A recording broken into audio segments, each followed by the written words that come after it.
Hello दोस्तों, हमारे channel को लाइक करिए, शेयर भी कीजिए और सब्सक्राइब भी कीजिए और साथ के साथ बेल आइकन भी दबाइए। हेलो दोस्तों, आज मैं आपके लिए फिटर 4 सेम का जो प्रीवियस ईयर पेपर है उसका सॉल्यूशन लाया हूँ। ठीक है, तो स्टार्ट करते हैं। पूछ रहा है कि पर्पस ऑफ द नॉर्मलाइजिंग का पर्पस क्या होता है। ठीक है, तो क्या करता है ये? Stress remove included in stress जो होता है उसको रिमूव करता है और रिफाइन द ग्रेन साइज। ठीक है, नेक्स्ट क्वेश्चन।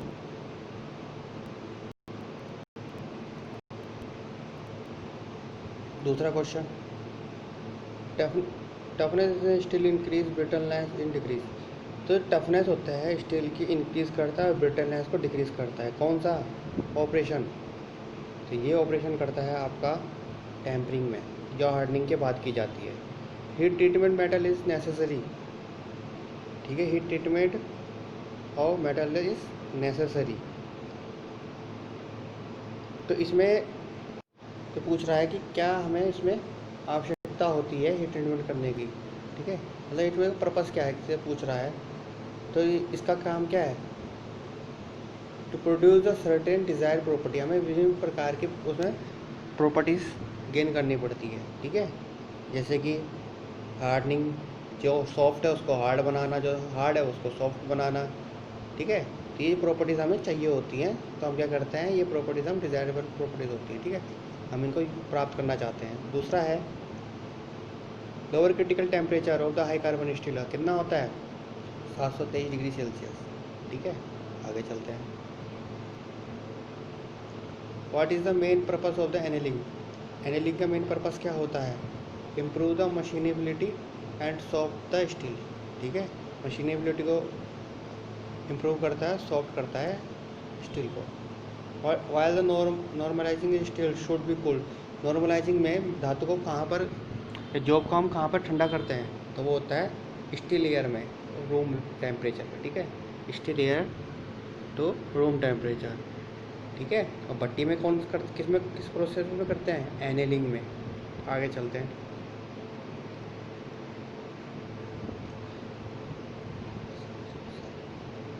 तो ये पूछ रहा है increase the carbon percentage of the surface. ठीक है, सरफेस पर कार्बन परसेंटेज बढ़ाने को क्या बोलते हैं? ठीक है, तो क्या होता है इसमें? कार्बोराइजिंग।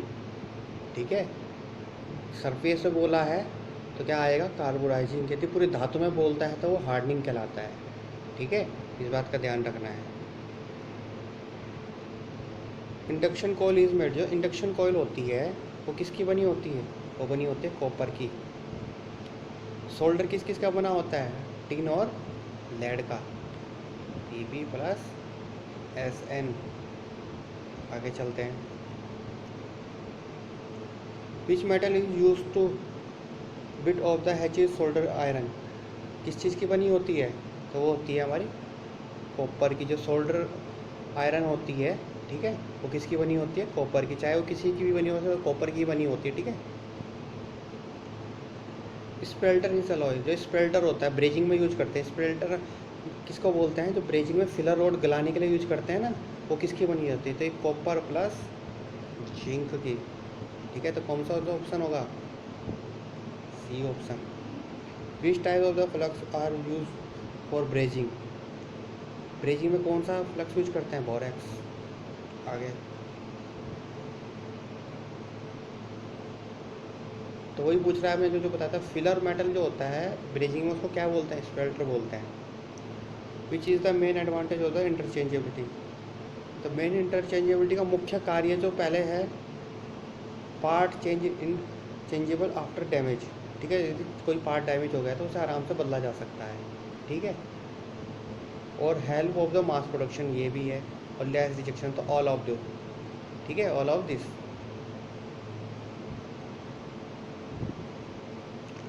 सोलवा है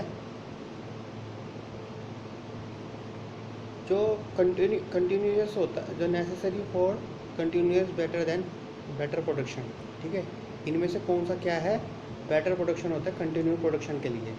तो कब हम जब हम किसी मशीन का मेंटेनेंस किस प्रकार से करें कि क्या हमारा प्रोडक्शन कंटिन्यू हो रहे, तो इसके लिए जो ऑप्शन आएगा हमारा आएगा ब्रेक डाउन मेंटेनेंस। ठीक है, अगला है the gauges use the check the external thread. External thread के लिए कौन सा यूज करते हैं? Thread ring gauge. जो थ्रेड रिंग गेज होता है इस तरीके से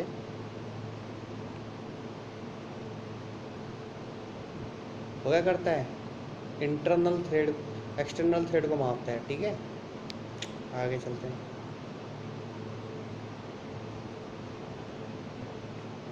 इनमें से किसका यूज करते हैं supply for water main line में? मेन लाइन में किसका प्रयोग करते हैं? ये होता है हमारा वाल्व।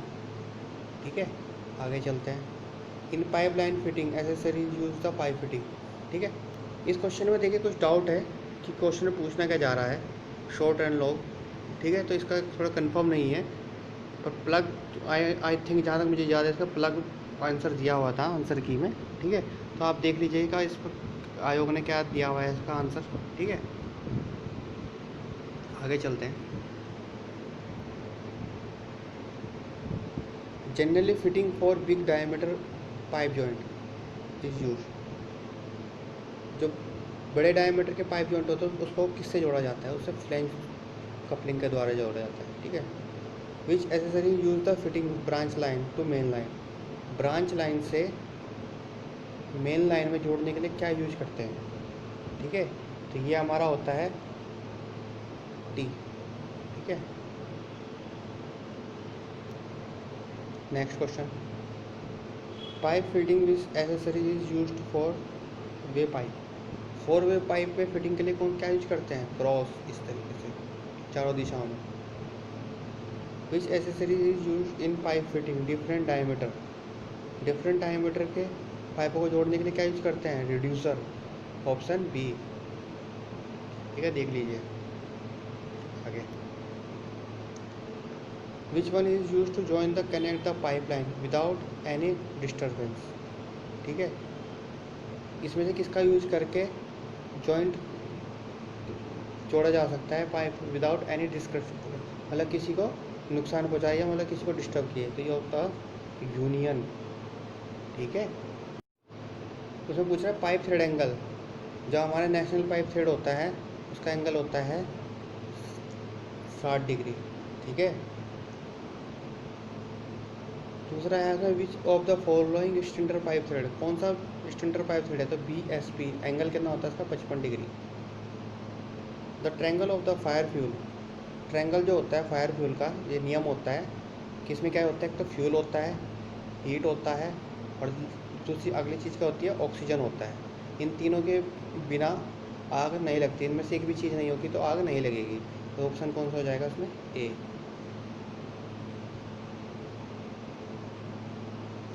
एक गिलास फायर में कौन सा फायर एक्सटिंग्विशर यूज करते हैं? Soda acid.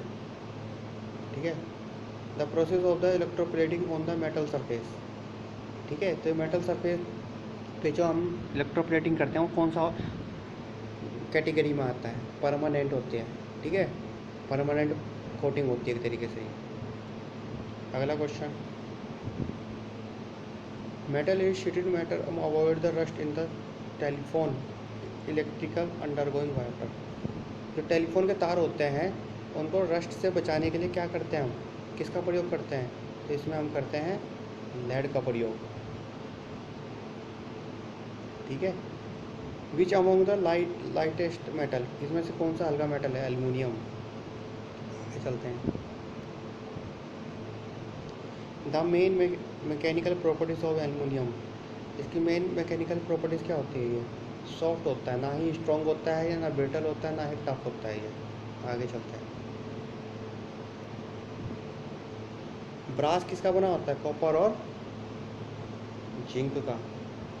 ब्रॉन्ज किसका बना होता है? कॉपर और टिन का। Aluminium is base alloy. Aluminium base alloy कौन सी होती है? बॉक्साइड।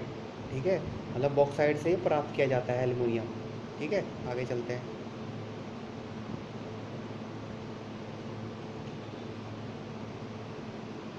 इसमें से बताना है इलेक्ट्रिक इक्विपमेंट के लिए कौन सी क्या यूज करते हैं जो नॉन मेटल है, ठीक है, और इलेक्ट्रिकल रेजिस्टेंस सब्सटेंस है, तो हमारी रबर हो गई। इससे हमें क्या होता है, अगर इलेक्ट्रिसिटी से करंट वगैरह नहीं लगता है। वुडरफ की हैविंग शेप, जो वुडरफ की शेप होती है वो कैसी होती है हमारी, हाफ मूविंग है। When quick and accurate fastener to move the machine part, दो मशीन पार्टों को जोड़ने के लिए जल्दी से कौन सा फास्टनिंग यूज करते हैं, तो वो होता है हमारा कोटर जॉइंट, ठीक है। आगे, for this coupling two flange are use to connecting साथ, दो फ्लैंजेस को जोड़ने के लिए जो जॉइंट होता है उसको क्या बोलते हैं, flange coupling. For this coupling two flanges is use to connect shaft, ये तो हो चुका है। Cam is use to rotate motion is transfer for to reciprocating, तो कैम होती है हमारी इस तरीके से, ये कैम, ठीक है। अभी क्या होता है, रोटेट करती है, जैसे जैसे रोटेट करती है कैम, तो ये रोटेशन मोशन को, इस वाली चीज़ को ये क्या करती है, ऊपर नीचे करती है, तो क्या हो जाएगा, ये रोटेरी मोशन को किस में कन्वर्ट करता है, ये रेसिप्रोकेटिंग मोशन में कन्वर्ट करता है। जो की पुल्ली का काम करता है, जो की पुल्ली मैं बता देता हूँ आपको। ये हमारी पुल्ली हो गई, दो ड्राइवर और ड्रिवन, ये हमारी बेल्ट हो गई। जब ये चलती है तो बेल्ट तो यहाँ से लूज़ हो जाती है, ऐसे क्रिपिंग आ जाती है इसमें, तो इसको ये टाइट रखने के लिए क्या करता है, हमें जो छोटी सी पुल्ली लगाई जाती है इस तरीके से, ताकि ये इसको हमेशा, बेल्ट को हमेशा ऐसे दबा के रखे, और ये ताकि इसका एक कॉन्टैक्ट एरिया है ज़्यादा बढ़ सके और ये हमेशा टेंशन में रहे, ठीक है। तो ये क्या होता है, increase the connection portion of the pulley, ठीक है। क्या करता है, कनेक्टिंग पोर्शन क्या होता है, ज़्यादा बढ़ा देता है ये जो की pulley. Face of the pulley make in the slightly concave, जो जो पुल्ली होती है वो हमारी क्या होती है, ऐसे होती है, बिल्कुल कनकेव शेप में होती है, सॉरी कन्वेक्स शेप में होती है। वो क्यों बनाई जाती है, तो यही पूछ रहा है कि ये ऐसे और नीचे से ऐसे क्यों बनाई जाती है। सॉरी, इसमें कालिड पूछा है, मतलब क्या बोलते हैं इसको ऐसे कन्वेक्स को, तो इसको क्राउनिंग बोलते हैं। और ये क्यों डाला जाता है, ये ताकि हमारे जो इसके ऊपर जो बेल्ट होता है, फ्लैट बेल्ट होती है, वो दाएं बाएं ना गिर सके, ठीक है। जैसे चक्कियों में आपने देखा होगा, चक्की का जो व्हील होता है जिसमें पट्टा लगता है, तो ये इस एरिया से क्या होता है, इस ऐसी शेप में होता है, कर्व शेप में, जिसको क्या बोलते हैं, क्राउनिंग बोलते हैं। आगे चलते हैं।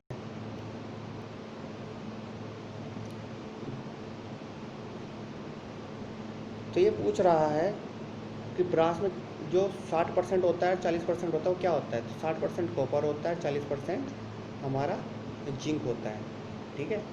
आगे तो पूछ रहा है स्टील में hard and rust and to metal point, जो स्टील को हार्ड बनाने के लिए और रस्ट प्रूफ बनाने के लिए क्या मिलाया जाता है, तो ये होता है हमारा निकिल, ठीक है। निकिल क्या करता है, उसको रस्ट प्रूफ बनाता है और हार्डी बनाता है। आगे चलते हैं। और इसमें याद रखना, इसमें क्रोमियम भी मिला होता है, किसमें किसकी बात कर रहा है, 18 की बात कर रहा है, मतलब क्रोमियम और निकिल की बात कर रहा है, ये स्टेनलेस स्टील की बात कर रहा है, ठीक है। आगे चलते हैं। The metal which is use the coating sheet because is the anti corrosive metal. अब इसमें भी थोड़ा डाउट है क्वेश्चन में कि, क्योंकि इसमें पूछ रहा है कि जो शीट होती है उसको एंटी कोरोसिव मेटल जो परत चढ़ाई जाती है वो कौन सा है। अब इसमें सभी के सभी परतें चढ़ाई जाती है मोस्टली, तीनों सबकी, ठीक है। पर जहाँ आई होप आप समझ गए होंगे, परंतु इसमें जो क्वेश्चन मेरे को हिसाब से क्या है, जिंक दिया हुआ था इसमें, ठीक है, आंसर की में, तो आप देख लेना इस क्वेश्चन को। दो क्वेश्चन मेरे को डाउटफुल है इसमें, तो आप कंफर्म कर लेना इसको क्या आंसर क्या दिया है, ठीक है। ऐसे तो नहीं है कि जो वहाँ पे आंसर की दी हुई होती है वो बिल्कुल एक्यूरेट होती है, जो NCVT की तरफ से आती है, तो वो उसमें भी कुछ कमी होती है, क्वेश्चन अदला बदली हो जाते हैं, ठीक है।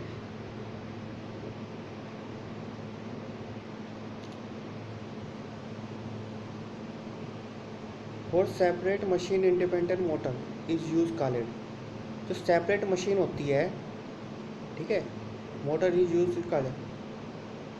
जैसे कि हमारी क्या होता है, ड्रिल मशीन होता है, ड्रिल मशीन को घुमाने के लिए एक सेपरेट मोटर लगी होती है, ठीक है।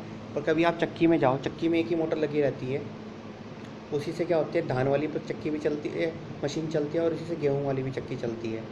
उसको तो बोलते हैं ग्रुप ड्राइव, ठीक है। और जो इस प्रकार की, जिसमें क्या होता है, इंडिपेंडेंट होता है, ठीक है, मतलब एक मोटर के लिए एक मशीन के लिए एक मोटर लगी होती है, जैसे ड्रिल मशीन में, तो उसको बोलते हैं इंडिविजुअल ड्राइव, ठीक है। आगे चलते हैं, इसका वैसे नन ऑफ दिस होना चाहिए, ठीक है। आगे चलते हैं।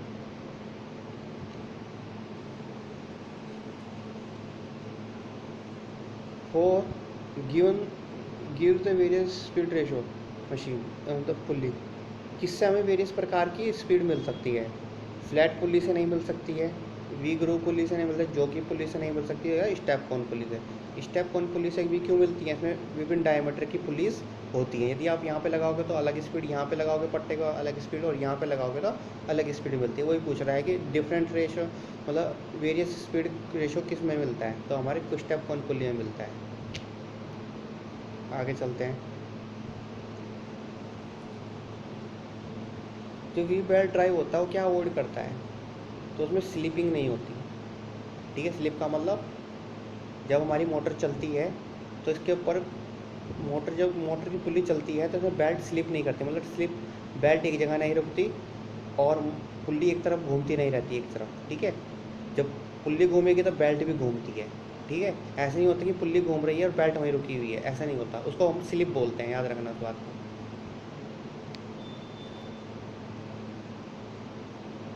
ये पूछ रहा है pitch circle of the gear और height of the gear tool. ये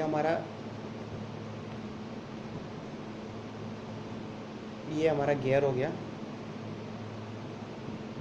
इसमें बीच में जाता है पिच सर्कल, और उसके ऊपर तक की दूरी क्या कहलाती है, अडेंडम कहलाती है, और उसके सबसे नीचे वाली दूरी को डिडेंडम कहा जाता है। तो यही पूछ रहा है वो,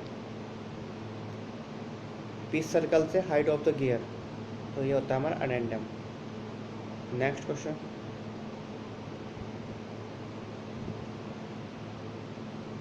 इसमें से कौन सा बेस्ट एग्जांपल है सेमी लिक्विड का। सेमी लिक्विड पूछा है, मतलब सेमी लिक्विड लुब्रिकेंट, जो मतलब ठोस भी हो और जो लिक्विड भी हो, तो उनके बीच की कैटेगरी है, तो वो तो हमारा ग्रीस होता है।